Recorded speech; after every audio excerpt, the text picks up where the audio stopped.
I want to welcome you to the Eye of the Storm. And on this episode, this conversation is needed as usual. It's about real estate, and it's not good. If you notice, the conversation around real estate and social media has gotten very, very quiet. Why is it quiet? Before, there was a lot of influencers out talking about real estate because it was a good time. Just like it was a lot of people out talking about NFTs, talking about stocks, talking about options, talking about cash to credit, becoming your own bank, taking life insurance. Like, it was a lot. Now it's narrowed down to the very, very few of us that's really been doing this.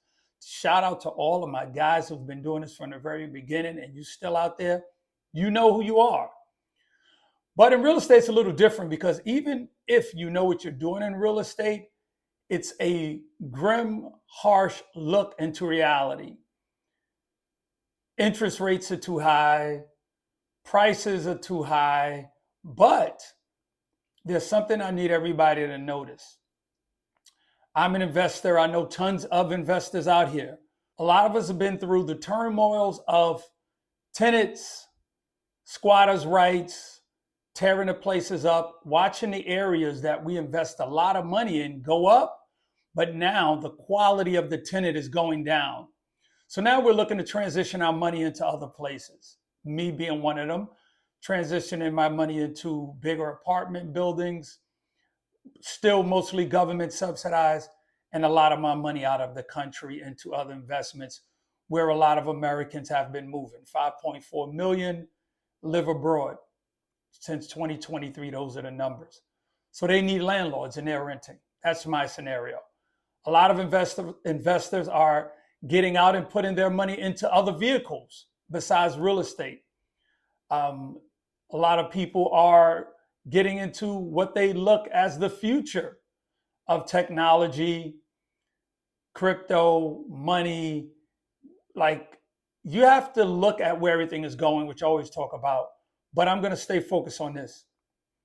The inventory has went up a great deal within the last 2 months. Inventory has went up.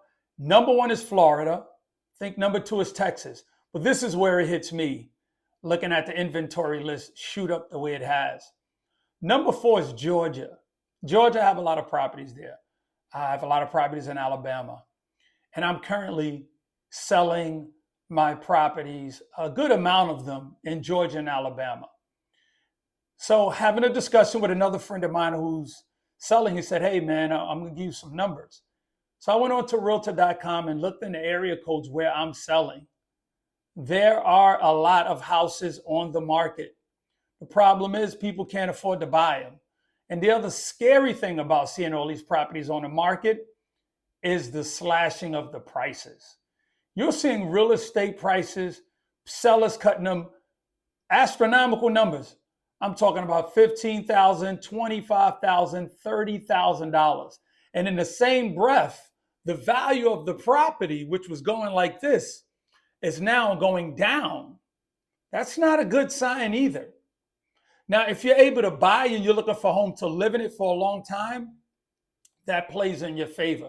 But being an investor, once investors start getting out, you have to look at, well, who's coming in? Because investors were always the saving grace with real estate when buyers were selling, area was going up. But now we're getting out of a lot of these areas, and I need you guys to do your research. And if you are looking to get in real estate, this is a good time to buy. If you can afford it, this is a good time to ask for some seller's concession, closing costs being paid. Put it out there to these sellers like, look, I'm looking to buy. Who else do you have on? So I literally spoke to my realtor and said, I'm looking to do a couple of things. I'm going to come in low. I want to offer some closing costs for the buyers. And we get somebody interested, we're going to make some suggestions on how we can help them get this property. Because it's no longer going to be a problem of inventory.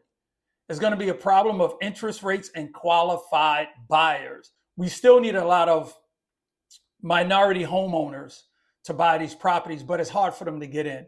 You had a lot of people who obtained a lot of bad debt, doing a lot of other things with businesses and credit cards, and went flossing and buying stuff and say, you know what, I'll deal with it later. But now they're going to have to deal with that. The real estate market isn't going to be a problem of inventory.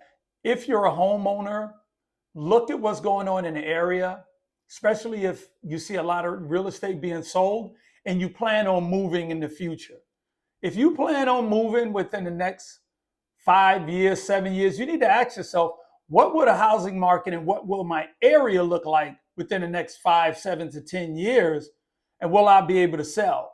Because if a lot of people start selling in your area and they're moving and it's a mass exodus, and your house might be worth $700,000 or even $1 million, who's a qualified buyer to buy that $700,000 house or that $1 million house? You might want to consider selling that property ahead of time and just start living somewhere else, even if that's abroad, or even if that's renting for 2 years or 3 years.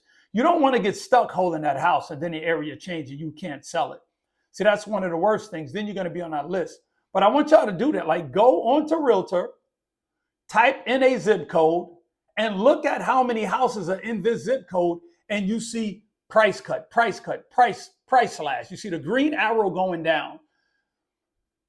You know, you can have value in a real estate, value in a piece of property, and you're looking at to be your cushion to sell, to retire somewhere, and then it might not pan out. Like, things are happening so fast. You have to start being proactive on your retirements now. If you're going to move somewhere, start looking into investing in that area now. Don't just think about, well, I'm going to wait. The waiting game has killed us a long time. With a lot of us who are looking to buy real estate, the one of the major things has been the debt. You know, if you could afford it, if you could get a mortgage, debt. But if you can't, okay, I understand. But for me, it's never been an issue of debt.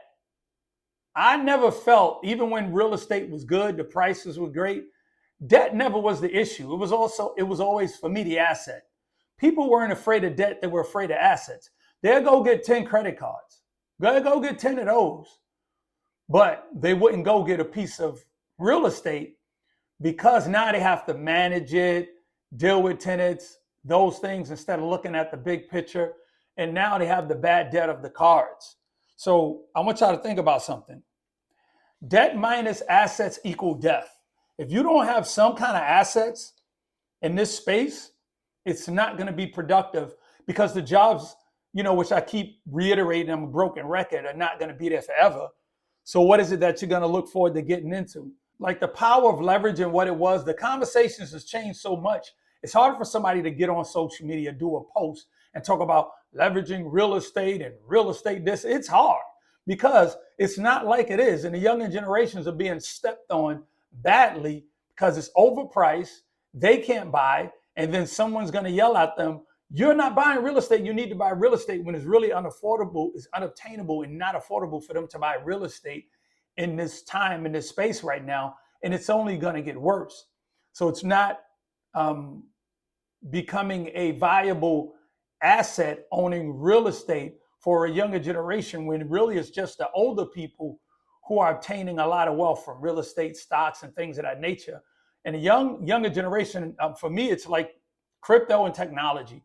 Getting that, like, assets are assets, whether it's a house, whether it's stock, whether it's options, whether it's some crypto, you need to have some assets. If you want to go borrow 20, 30, 40, 50, $100,000 in business lines of credit and get that debt, take that debt and invest in the future of assets. For me, assets cover the border, not just real estate.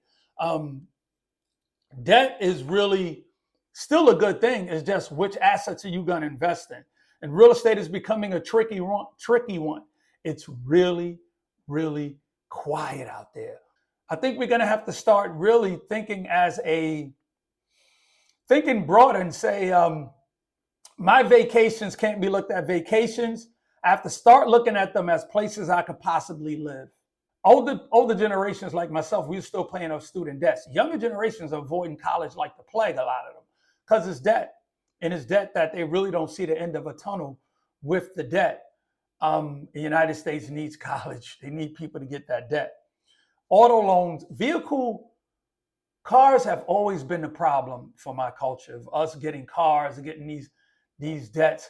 And if you look now, there are lots of cars that were repossessed that people can't resell because nobody wanted to take on that debt. Nobody is buying these cars.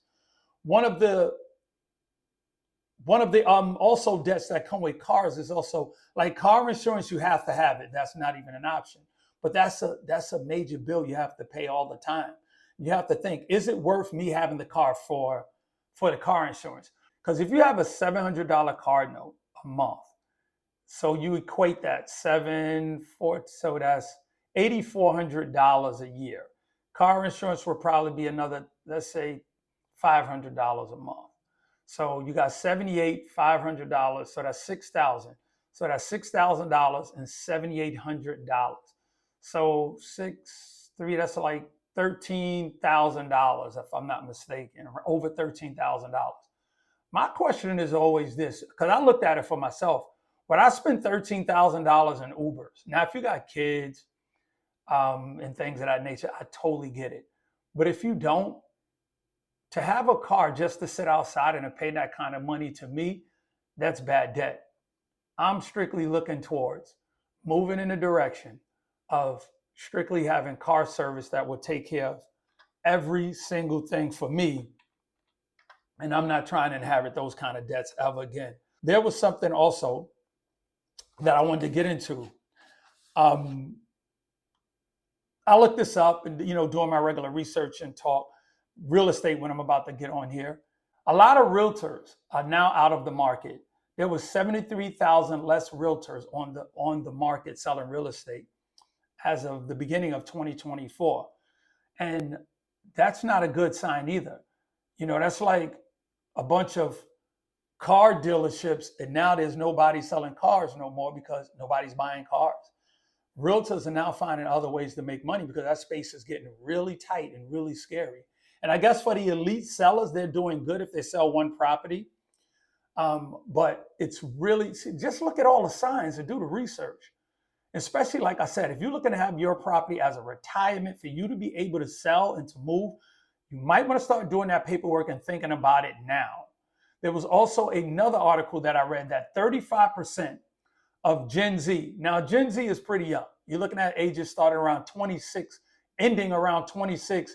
The youngest is around 13. So we're looking at the 20-year-olds. They've been surveyed and said they are willing to now start co-sharing houses. You gotta look at it. They came up in the era of co-share workspaces, co-share this. A lot of these Gen Zs have 3 or 4 or 5 roommates in one apartment. So they are used to the structure. And now they are willing to now buy real estate and share houses with someone. Get a mortgage, three of you, 3-bedroom house, 3 people on a mortgage, smart way to go. But make sure I would do it still in the area where I think the properties are still gonna have value. This is not gonna be an entirely long eye of the storm today. I wanted to talk to you guys about investors getting out of real estate and what you need to look out for. And mainly, you being the one who say, I have a valuable asset now, whether that be real estate, whether that be stocks, whether that be options, when they get out of all of them and sell that thing and take that profit and now move it into something else. But I need y'all to never forget to always seek knowledge. Peace.